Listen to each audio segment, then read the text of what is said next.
Good morning. We'll continue our review of the conclusion of Ayin Beis, following along the essay that I wrote to piece together the puzzle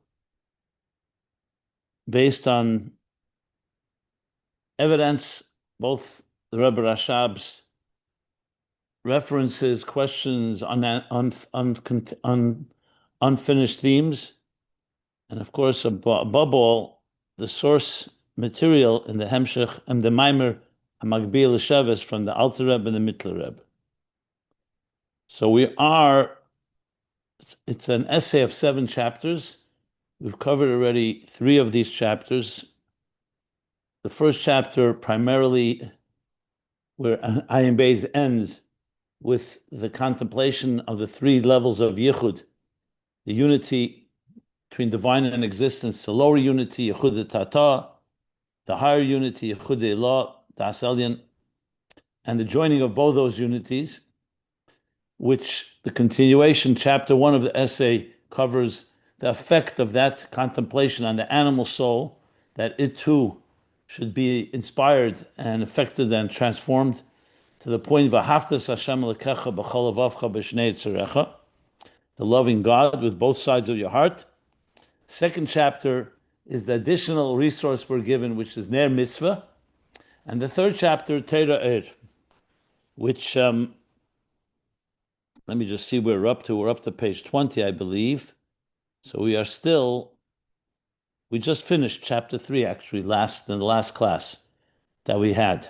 Chapter 3, which concluded with Torah. So now we have this triad, this triangle of the Neshama, Ner Hashem Nishmas Adam, and its power through contemplation, through tefillah, Shema primarily, with the central prayer being Shema, affecting the animal soul. The Ner mitzvahs, as Gula Miyuchedes, these mitzvahs add a whole dimension and quality to be able to transform the animal soul and the world around us, the physical objects that we do mitzvahs with, and fulfill God's will.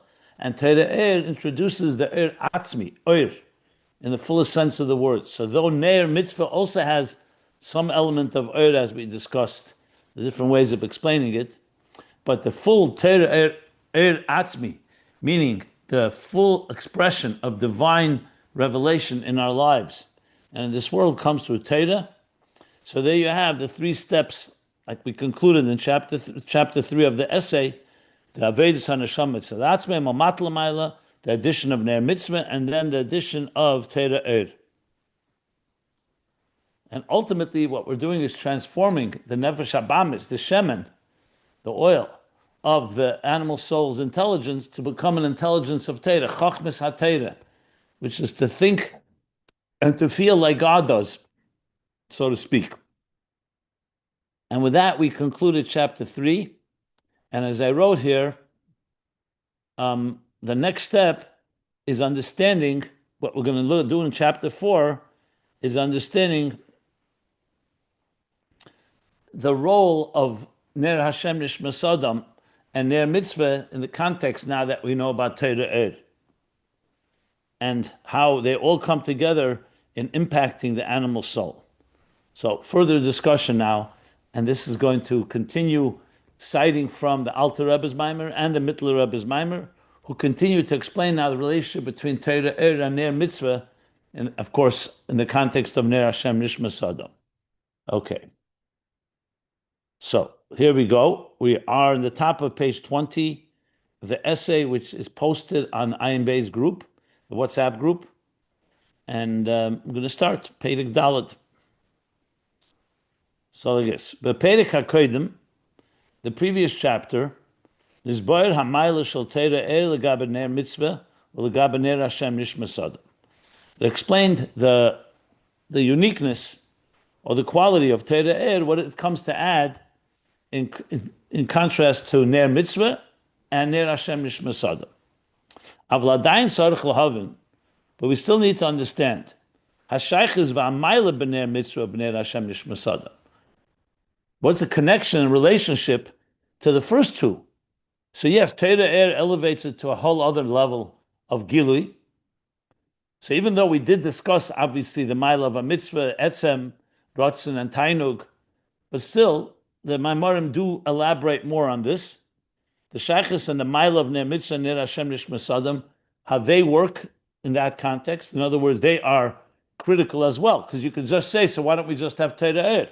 Why do we need the candle, the flame of the neshama? Why do we need the flame of the mitzvah? And also, v'hakesher laveidus hanefesh alikis bizbonus da Hashem achad b'krishma upulos al hanefesh habamis. And also the connection to the work of the divine soul when it contemplates on Hashem achad in Shema and its effect on the animal soul. So that was not directly addressed. It was addressed that Torah Er elevates everything to a higher level of Gili Alakus, and a Er that does not affect it and is immutable before the Tzimtzum and after the Tzimtzum, as we discussed and learned. So now they're going to go further into the relationship of these three elements. Ulezeh mamshich levayer b'Torah Er sham. And toward this end, he continues to explain in Torah Er, this is now the Alter Rebbe, we're going back to the Alter Rebbe's Maimer Hamagbihi L'Sheves, page Lamed Ches Dalet, 38d. And specifically, constantly giving the right pages, so you can always look it up if you want to read it more in depth, or read it closer with all in context. I'm quoting select pieces to keep the flow going, but obviously learning it in the original Maimer can always be helpful. So, here's what he says in Torah Er. V'hinei, this is the actual language of the Alter Rebbe, as written down by the Manichim, probably most likely his brother, the Mariel, who wrote the Maimarim in Torah Er, most of them. V'hinei, Eir HaTorah Hazeh, this Eir HaTorah that we just elaborated on, and remember, what is Eir HaTorah? The Amshochem al Mayl Lamata, an Eir, as it is before the Tzimtzum, comes on after the Tzimtzum, unchanged. The way I described it was it's going back, so to speak, to the source code, whereas the regular Eir Eliki that goes through the Tzimtzum is the Eir that creates existence.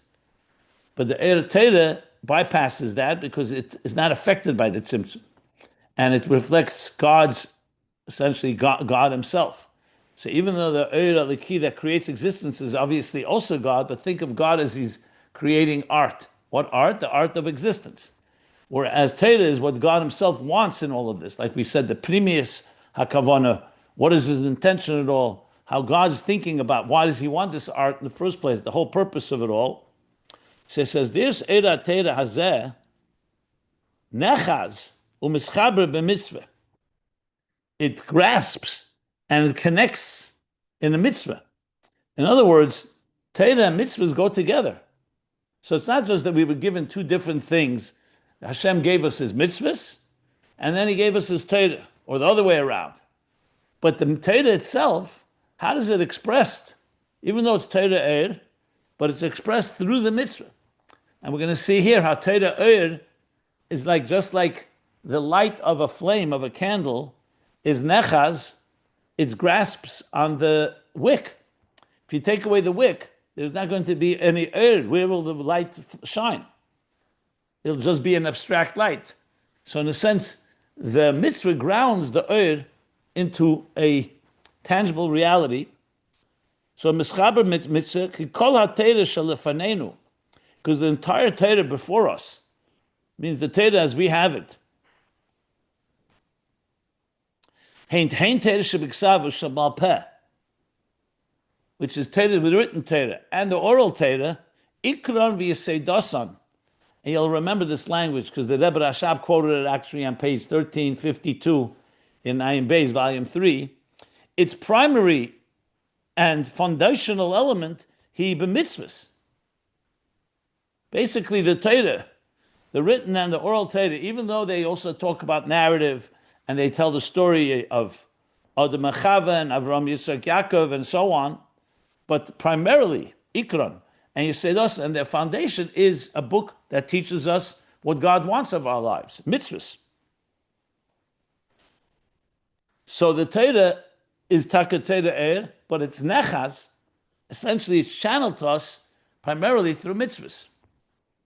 Shalzen Nemer, a mitzvah, it says, the pasuk says, v'timoli kada, v'tal, or v'sal.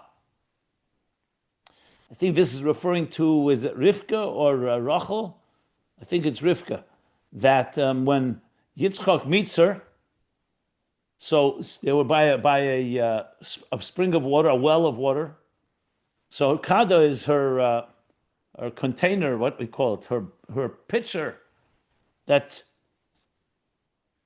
was filled by the be'er, by the fountain. Actually, the right word is fountain of water. Basal, and it elevated. So Chazal tell us, what does this kad represent? Kad, as I said, means a keli, a vessel. I'm trying to remember. There's another channel. I said pitcher, a barrel. I don't think it's a barrel. So it says in Chazal that kad is 24. Chav Dalet. What does it refer to? Chav Dalet Sifrin Daraisa. It refers to the 24 books of Torah. We're talking now the 24 books of Tanakh. So we have the 5 Chamusha Chumshe Torah. Then we have Nevi'im, the section called the prophets. That begins with Yeshua, Sheftim, Shmuel, Melachim, and so on. And then you have the Ksuvim, the writings. But altogether, it's called Chav Dalet Sifrei Kodesh, the 24 holy books, writings, scriptures, basically. The written Torah consists of 24 books. And that is the 24 books of Torah. Sheheim B'chinas Kad, they're like a kad. Why is it 24? Because they're like a kad, they're like a barrel, they're like a container. Shenishav Mayim Elyon, that draws the Mayim Elyon like it was with the Be'er, the fountain below. They draw the higher waters. And what does water refer to? Chach Milah Shel Ein Sof Baruch Hu. So Chach Milah is referred to as water. This 24 books are like the container that draws from the fountain above, the fountain of water of God's revelation within Chach Milah of Ein Sof Baruch Hu, Shehud Aden Kates B'Tachlis, because it's divine wisdom, it has no limit. Val Zeh Nemar, V'hoya Advarim Ha'ela Asher Anochi Mitzavcha. And this is what it refers to, the pasuk that says, V'hoya Advarim Ha'ela, these are the words that I commanded you, Mitzavcha, mitzvah. Anochi Daike, Asher Anochi. No, it's associated all the way to the highest level, Anochi, that Hashem himself is commanding us through these words. So the words of Torah are expressed through mitzvahs. That I've commanded you. He's going to talk about the mitzvah in a moment. Sorry. Okay. So why does he bring this kad? So firstly, it shows you that the mitzvah, that Torah manifests within a keli, even though it's Torah and it is Chachma and so on, but it comes through kelim, 24 books, which is somewhat of a structure. But now he continues and says, okay, we said Torah manifests through mitzvah. So he continues. V'ha-mitzvah hi apsila. Mitzvah is the wick. Shemislabeshes benefesh ha'elokis, hasichlis rather, is the wick that manifests within the intelligent soul. V'ha-chiyunis, and the living or biological soul. L'haleisa u'lekashra be'er ha'teira. So here's how it works. The mitzvah, which is commanded to us in the Torah, is the place where the light of the Torah manifests through a wick, a specific wick. What do you do? The mitzvah. And 1 second. Hasichlis v'achiyunis, in order to elevate. So nefesh hasichlis v'achiyunis is sometimes interchangeable with animal soul. So he's saying the purpose of it is to transform it, to elevate it, and to bind it in Eir HaTeirah. So the wick on its own is, if it's not ignited, it's just a wick. It's a physical wick. But when you light it and becomes, what happens? The wick now is becoming a wick that is burning with the Eir HaTeirah, shehi b'chinas chakim v'lei b'chachmi yediyah. And that chachma of Torah, we know, being that is divine wisdom, it's an unknowable chachma, meaning it's not just what we understand, it also manifests chakim, that is wide, but not with knowable wisdom, meaning reflecting also that which is beyond the structure of chachma. Chachma yediyah, shehi, b'chinas chakim le b'chachma yediyah, hofach, hefach, seichel anushi, which is the opposite of seichel anushi, or you could say he's transforming the seichel anushi. Not sure which one. I think you could say both. But bottom line, it is transforming the seichel anushi into seichel eliki. So human intelligence has a limit, and it's knowable, and that's where it ends. But here we're transforming the seichel of the psila. The psila, which manifests within the shemen, which is the animal soul's intelligence, and transforming it to seichel of Torah chachim b'lei b'chachmi yediyah. Ubo sheida ein sof baruch hu, and this wisdom of Torah rests and dwells ein sof baruch hu, k'may shekosav Hashem b'chachmi yosad aretz. The Hashem with wisdom established earth, established existence. What does he mean with that pasuk? He's talking about the wisdom of intelligence of creation, or does he want to say the word yosad, that it's like he yosad? I'm not sure. The pasuk, I'm not sure what proof he's bringing with this pasuk. You could explain it different ways. But bottom line, it's a little cryptic, but just to sum it up, what he's saying here is like this, that the Eira Teira is just like a flame of a candle. Doesn't just burn on its own. It's attached to the wick. The wick here is the mitzvah. The mitzvah itself manifests within the physical gashmis of the nefesh hasichlis and nefesh hachayunis, which we already learned, in order to transform it to become an oil fuel that burns through the wick with what oil? The oil of Torah, which is far higher than regular human wisdom, because it's a wisdom that draws down from Ein Sof itself, from Chakim B'lei B'chachmi Yediyah.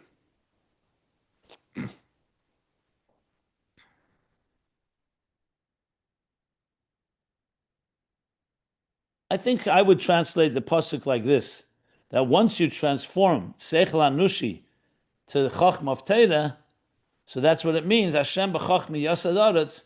Hashem chachma is manifesting in as he establishes existence. That in the wisdom of creation lies the chachma of Hashem that's higher than creation. You could also translate it that way. I'm not sure. I have to study it a bit more, how the pasuk works here. Okay, this is exact language of the Torah of the Alter Rebbe. So he's beginning to connect here mitzvahs and Torah.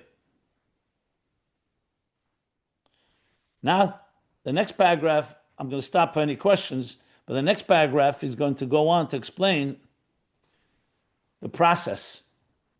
In other words, you can't just jump to Torah without going through Ner Mitzvah and without going through Ner Hashem Nishma Sodom. That's what he's going to explain in the next paragraph. So what he's doing is now connecting the three things that we're just addressing: in Neshama, the candle of the soul, the Ner Mitzvah, the candle of the Mitzvah, and Torah. It'll be clear once he finishes it. Right now, he's just putting the pieces together. Alter Rebbe's language can be very concise and concentrated. That's why it needs an explanation. But I'll explain it as we go along. But let me stop if there are any questions on this paragraph that I just read. Okay.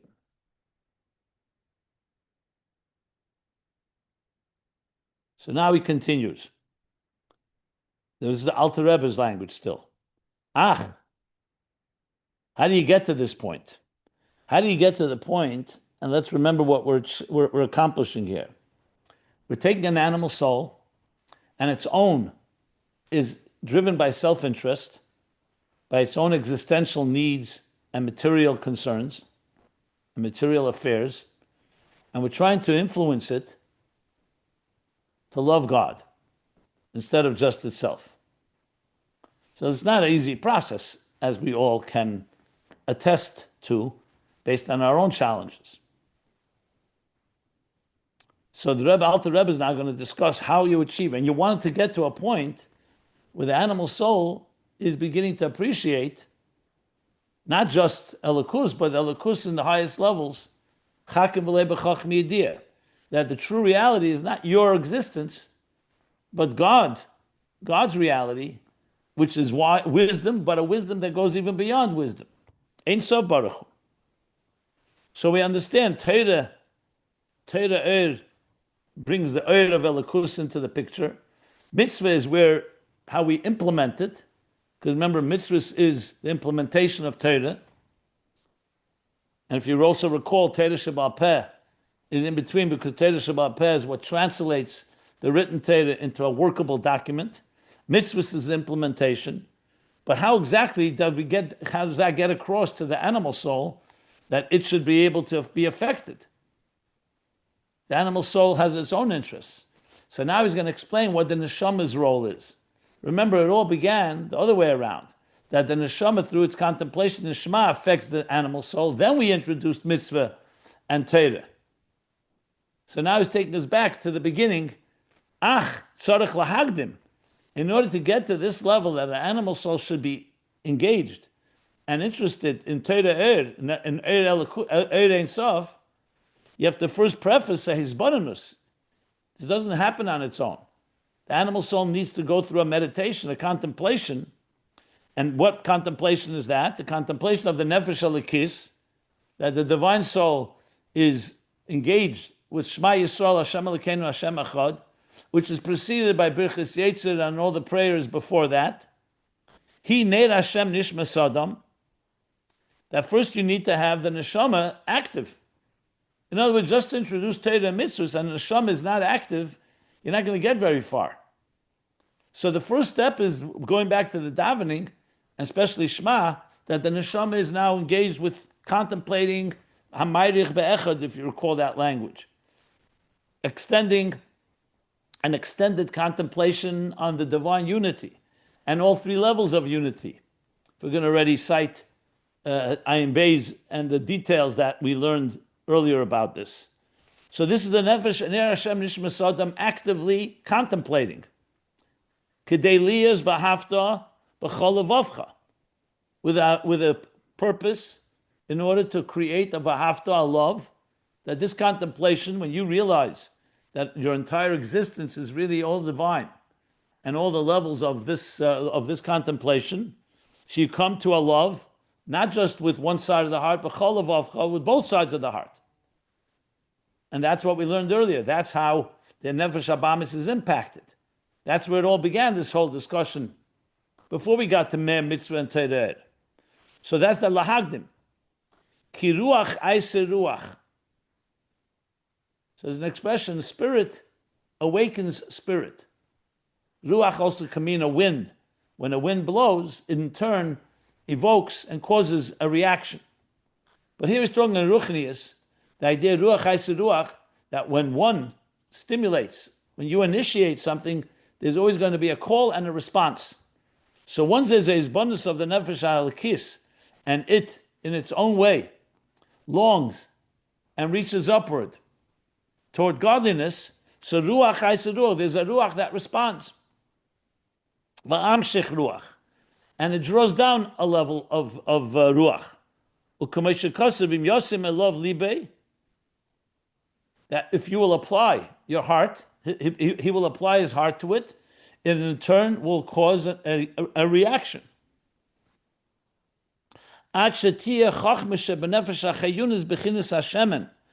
the point that when the neshama, the nefesh alikis, contemplates on Hashem Echad, and that in turn creates a reaction. So he says, to the point that the wisdom of the animal soul, or you could call it the nefesh hachayunis. As I said, it's interchangeable. Sometimes he says nefesh habamis, nefesh hachayunis, nefesh hasichlis.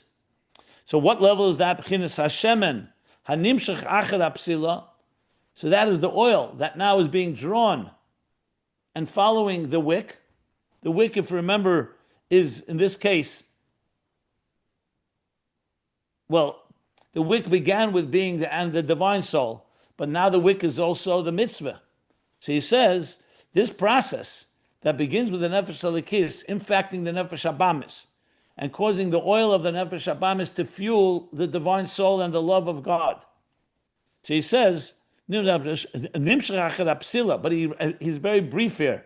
So he jumps right away to psila shel mitzvah, liskal mamish be'er hatera.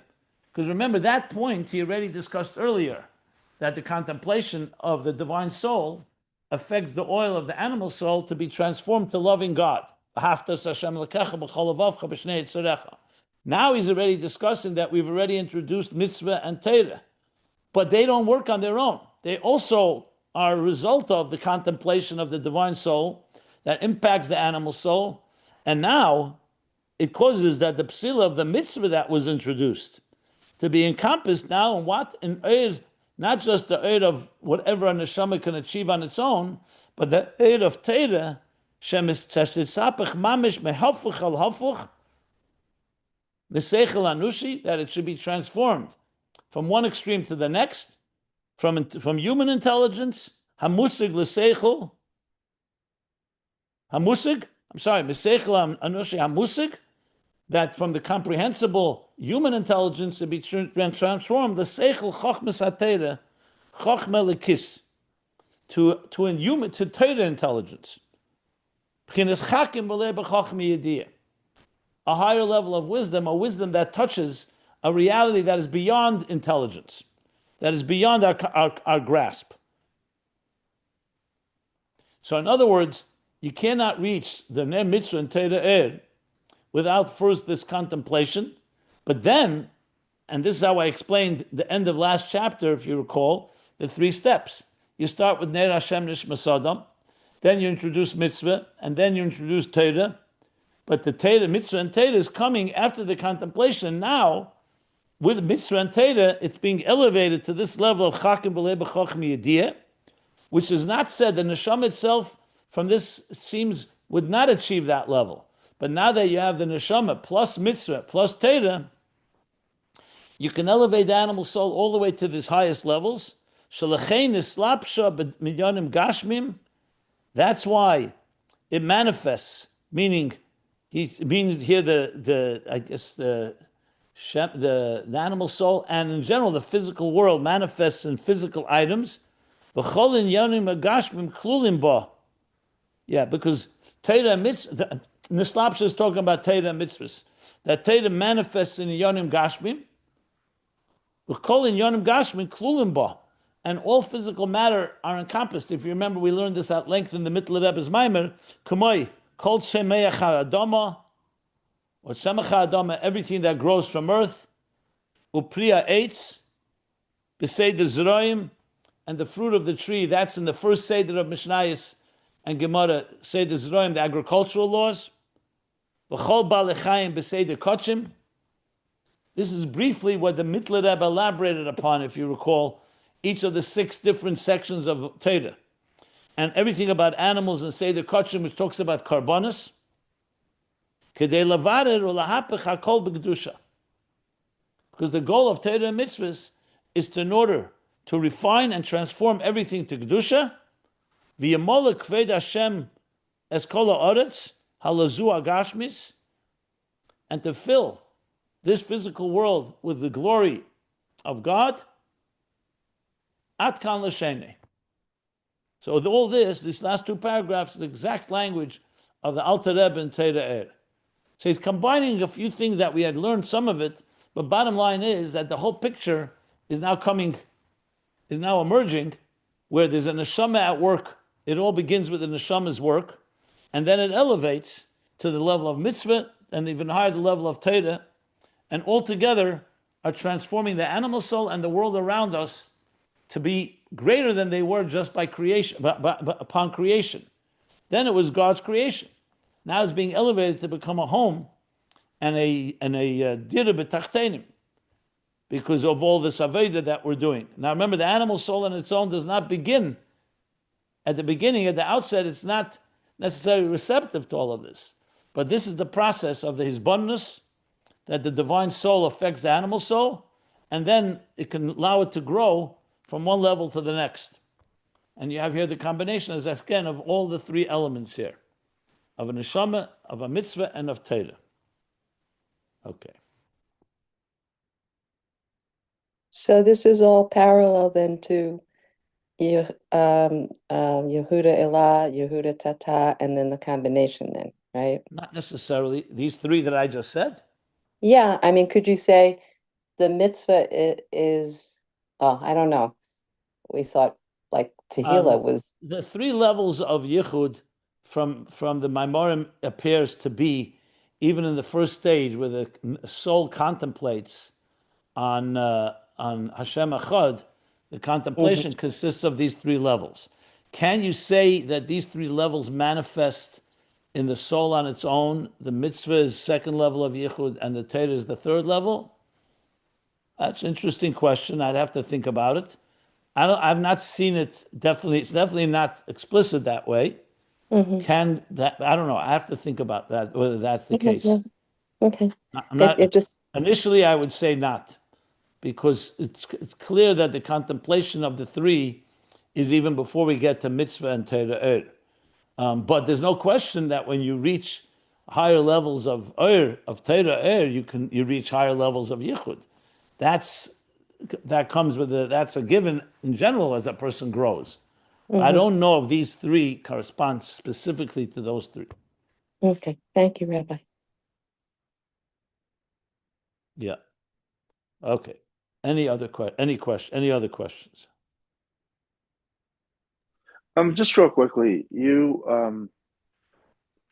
we've heard three different varieties of what's being transformed or embracing Torah. So we have the Sechel Enoshi, the Nefesh Sechlis, and the Nefesh Bahamas.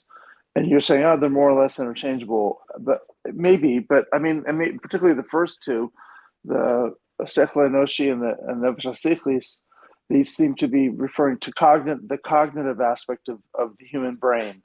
Whereas Nefesh Bahamas, I sort of just thought that was the entire bodily vivifying energy, both cognitive and emotional, like everything.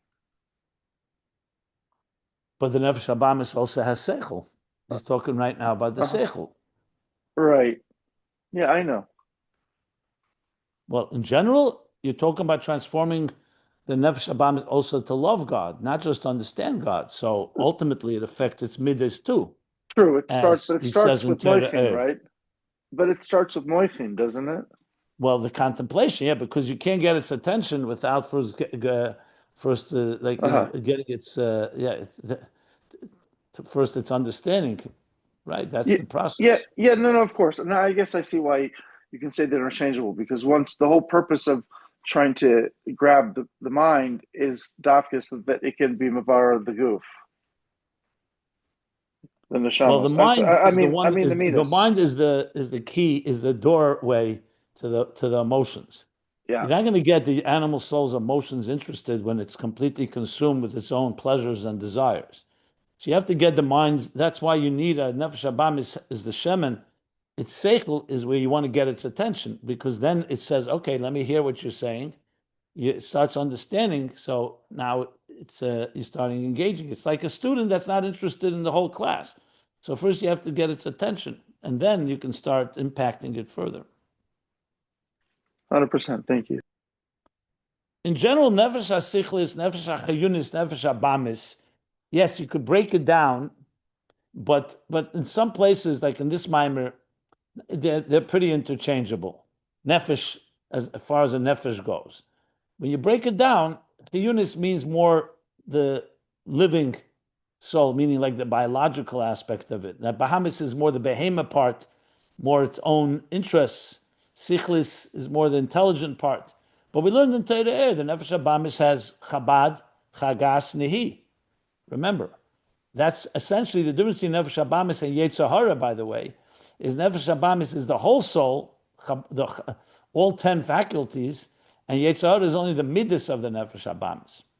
Just, he said that in the Maimer, the Alter Rebbe's Maimer. Very cool. Thanks for the reminder. Very good. Yeah. The confusion that some of you may have when you think about this is what exactly is the wick? because the wick seems to be throughout the Maimorim we're learning here, seems to, as far as the soul goes, it's very clear. The wick is the divine soul, the shemen, the oil is the animal soul, it's intelligence, and you want to transform the intelligence of the animal soul to fuel, to shemen, that's feeding the wick, which in turn turns into a fiery, passionate love for Hashem. Once you get into mitzvahs, you can see there's a few different things. The psila is the mitzvah. Earlier, the Mittler Rebbe said the psila, even by the mitzvah, is the person who's doing the mitzvah. And now he's saying the psila is the mitzvah as in channeling the Torah Oyer. So that can be, but so you simply have to think of it this way. When the neshama itself is contemplating on the divine, it has an effect on the animal soul, even if you didn't do a mitzvah and you didn't learn Torah. Even though we said that before we start davening, we put on talis and tefillin to give us strength to affect the animal soul. But hypothetically, you could affect the animal soul with a contemplation of the divine soul. But obviously, once you have a mitzvah and you have Torah, meaning you learn, let's say you learn chassidus before davening, it's definitely going to help you affect the animal soul when you get to Shema. Because it's all about warming up and somewhat softening, like we've discussed, and helping acclimate an animal soul. So the more resources you employ, think of like a war. You don't just attack it with one angle. Well, the more you can bring into the picture that will affect the animal soul, the more likely you'll succeed. So when you think of it that way, then at the end, even though initially first began with one piece, it comes down to a three-pronged attack, essentially, on the animal soul. One is the neshama itself and its power, meaning the soul and its hisbonenus in Hashem Echad and so on. Second, now you have a mitzvah, talis and tefillin. Three, you have the Torah that you either learn before davening or the Torah that informs you when you daven with the right kavanah. Remember, the more you learn about the three yichudim, which is Torah, the more when you contemplate by Shema, the better it will be. So then it all comes together that the oyer of the flame, meaning of Ner Hashem Nishmasadim, is not just the light of the neshama; it's also the light of Torah, fueled and amplified by the Ner Mitzvah. So when you think of it that way, you start seeing that they all contribute to a bigger picture here. Just wanted to add that because it's not competing elements here. They're all working together, hand in hand.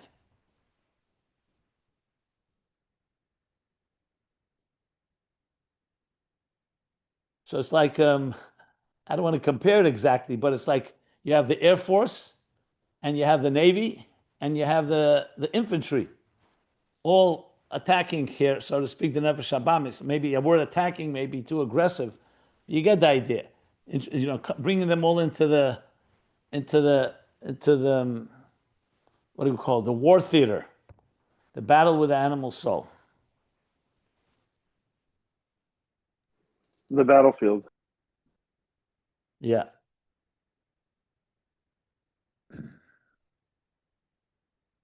That was such a good mashal. Can you just repeat the elements again? I know we've been discussing them ad nauseum, but just in this context, it's an imagery that's helpful. Can you just identify them again, please? You mean the neshama mitzvah Torah? Or you mean the mashal of the military mashal? The military mashal. Oh, I was saying that, you know, when you go to war, you don't just use one form of war. You have an air force, you know, that maybe that's like Torah. You have infantry, which means you go on the ground war, and you have the Navy from the sea. So they all contribute, they're all coordinated to obviously weakening and ultimately vanquishing and winning over the enemy. So the same thing here. When you go in the morning into davening, you're not just coming with the neshama itself. It's a neshama as informed by tefillah, the prayer, and with the mitzvah, let's say talis and tefillin that precedes davening, which is mitzvahs, levushim, makif, and of course the Torah, either the learning of Torah before davening or the Torah that informs the kavanas of tefillah. And so altogether, each is contributing its part to, and even then it's still quite difficult. Yeah, you could say the neshama and the brain are like the tank, and Torah is like the fuel, and well, and also and the mitzvah is are the whatever the armaments. I don't know. Yeah, but the fuel confusing because the Yeah, shemen I is knew you were essentially getting the that. animal soul, really. Yeah, yeah. So just but that it's in general terms the example. I don't know if I got too precise because like all it's my own muscle. A muscle is not always daimel and nimshal exactly, but Yeah. but the general idea is very clear. The point I wanted to make was that we shouldn't see it as competing elements that are really all contributing to one assault on the animal soul's defenses. Okay. Are there any other questions of these last two paragraphs we read?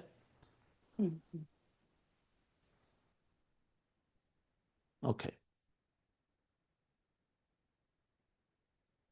Now again, it would be have been really exciting if we were to see what the Rebbe Rashab, how the Rebbe Rashab would have introduced all these points into the Hemshech.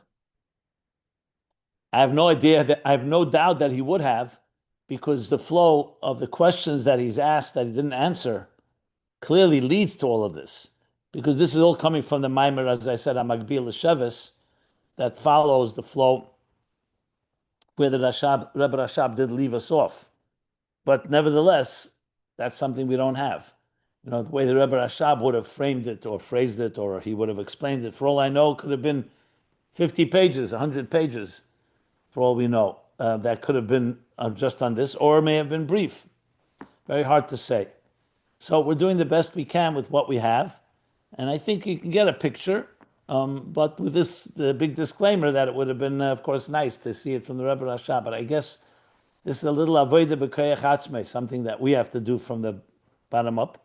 And hopefully we'll see the Rebbe Rashab soon, and we could ask him what he thinks. Amen. Yeah.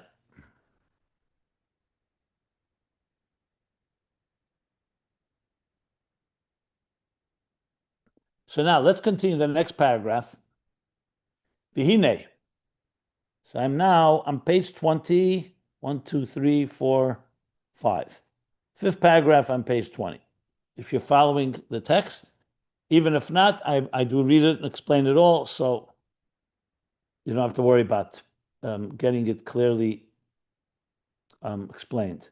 V'hine, and now, bebir hadrush b'Torah, remember, the Maimer of Torah has a Maimer and a beer, Alter Rebbe. Then there's the long elaboration of the Mittler Rebbe, which we'll get to a little later. Now, I'm going to the beer of Torah, because he adds more points. The beer was the way the Alter Rebbe worked was he would say a Maimer, and then often either the next week, or if he said the Maimer Friday night, Shabbos day, or sometimes the middle of the week, he would give a beer on it.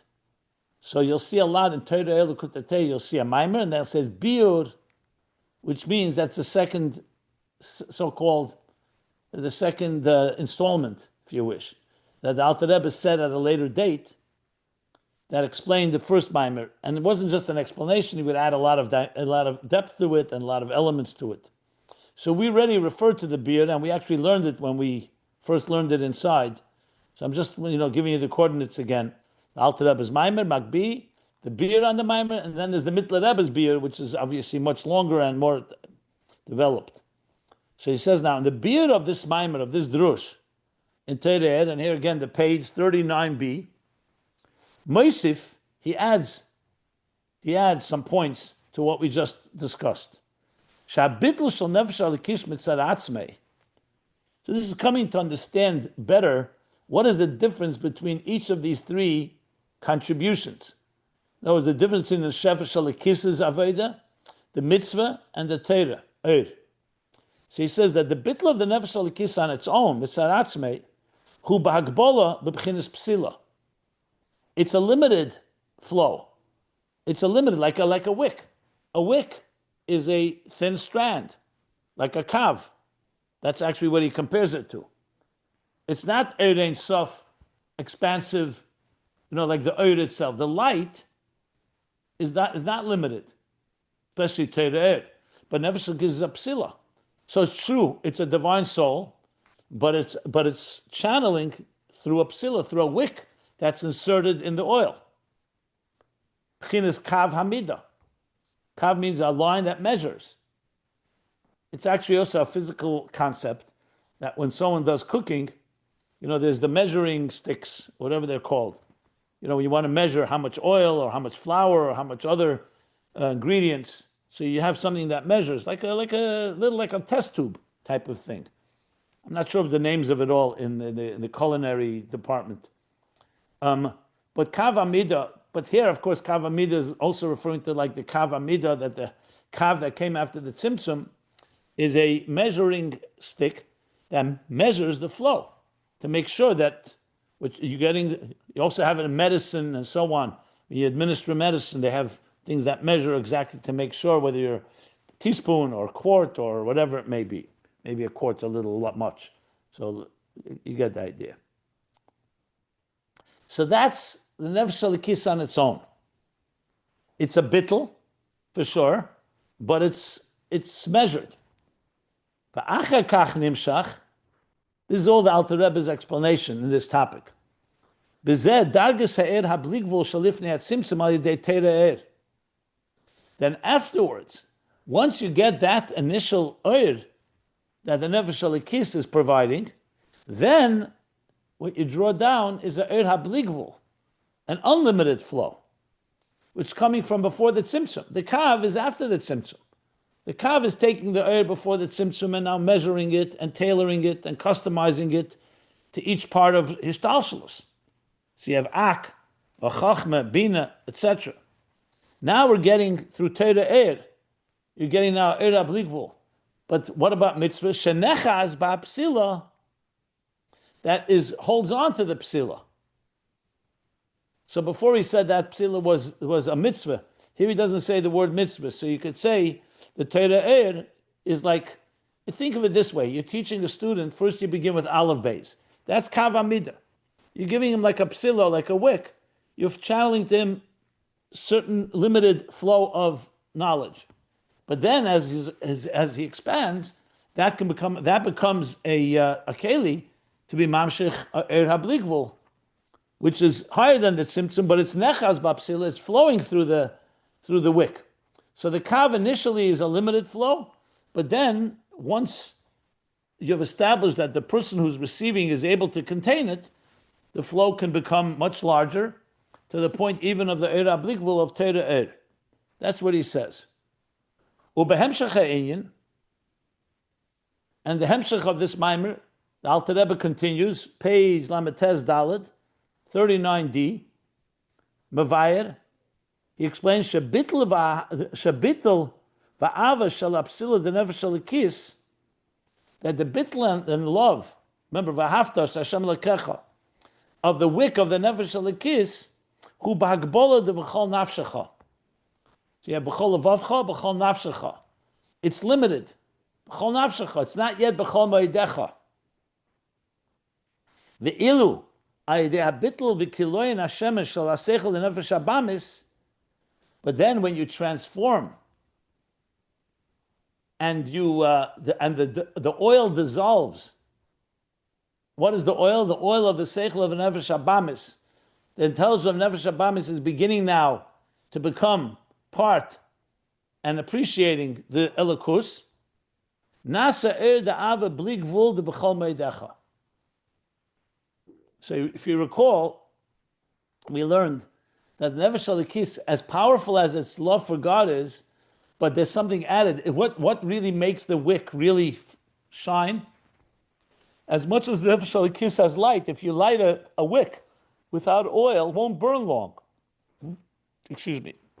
Whereas if it has shemen, the more shemen that you transform into fuel for the wick, then it burns long. And that's where the Nefesh Habamis increases the passion of the Nefesh Elikis even. That's what he's discussing here. So Nefesh Elikis on its own is like a wick. It's a certain amount of divine awareness and so on. When you start transforming the animal soul, it leaves the ava b'chol nafshecha after b'chol levavcha b'shnei yitzurecha, which is both elikus nefesh elikis nefesh habamis. B'chol nafshecha is still limited. Comes to b'chol meidecha, this intense love that comes from the oiras the tehu. Remember, the animal soul has the power. So initially, it's driven by self-interest. But if you can harness it, it increases the love of the nefesh elikis as well, to a level of what he calls here, because the root of the animal soul is from the intense energies of tehu.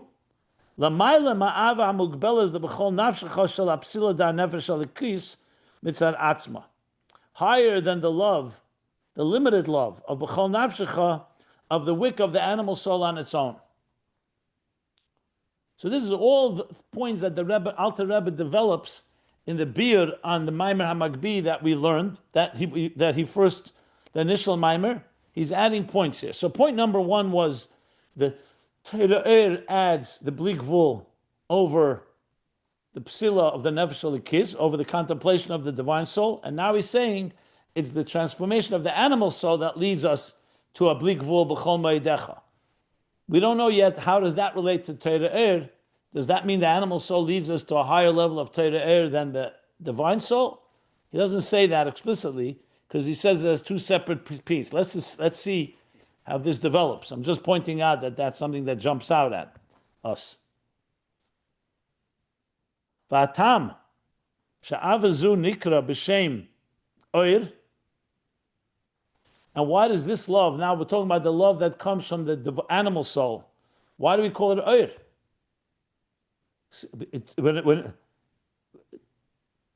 Oir chayzer. It's an oir chayzer because it's not oir yashar. Like we learned earlier, oir yashar is a light that comes from above.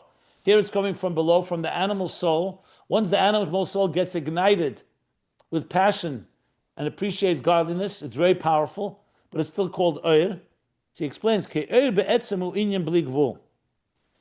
fundamentally is really, if it didn't have a keli, it has no reason to be limited. It's bli gvul. Like we see, one candle can light another candle without any limitations, because Oir doesn't have limits. The Alter Rebbe gives the example. Water is not that way. When you take water from, let's say, a pitcher into a cup, it becomes less water in the pitcher, and you can only fill that many cups. But one candle can light infinite amount of candles. Interesting example. So light doesn't have limits on its own, whereas other things like again, mayim does have a certain amount of water. Even if it's a large body of water, at some point it gets depleted. Light will never get depleted. But he explains, how do you reach this level of blik vul and oir? That's only when you transform the darkness of the animal soul. And here the Alter Rebbe does connect. He says, and then that leads you to even higher level of Torah Eir, Shehu Hamshachis Eir Ein Sof, Eir Atzmi B'Lashon HaHemshach, so this oir is still from the nefesh habamis, even bli gvul is still coming from the bottom up. That leads you to Torah oir, which is amshach of oir atzmi, from the highest levels, from the top down. So here he makes it very clear that there's a bunch of levels. Nefesh elikis on its own is a wick, limited. Torah oir is unlimited. Nefesh habamis, when you transform it, it leads you mamata l'mayla to bli gvul of oir. And then it leads you to Torah Eir, Mamayla Lamata, to even higher level of Torah Eir, of Eir Atzmi, from coming from the top down. So this adds more details in the process of what is going on. He didn't discuss mitzvahs here. This was all about Nefesh Elikis and Nefesh Habamis and Torah. And we'll see later if he introduces mitzvahs into this picture. But this adds another dimension to the whole discussion here. And I will stop here. Are there any questions? Yeah, I had a question. The process that he just described here in this paragraph, and that you explained. Can you liken this to, or is this a form of Isur de Latate leads to Isur de Laela? To some extent, when he's because, but not yeah. To some extent, you could, yes, because he says now once you have chayzer, and let's say the animal soul is now ignited with a measure of love, so it definitely what he said before, ruach aiser ruach. Remember that the spirit below stimulates above, so it has some. He doesn't use that language here, but It has that. Conceptually, yeah. Yeah. The answer is yes. Thank you.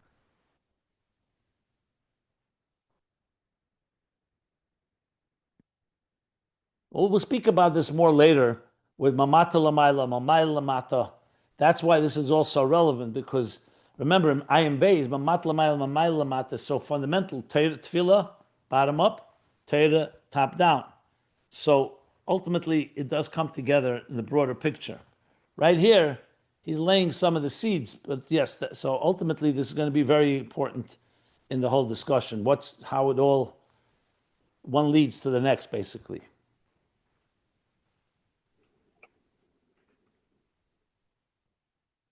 I see I discussed it in the next paragraph, but I'm going to stop here. So we're bottom of page 20, one paragraph left on page 20 of the essay that I wrote. We'll stop here.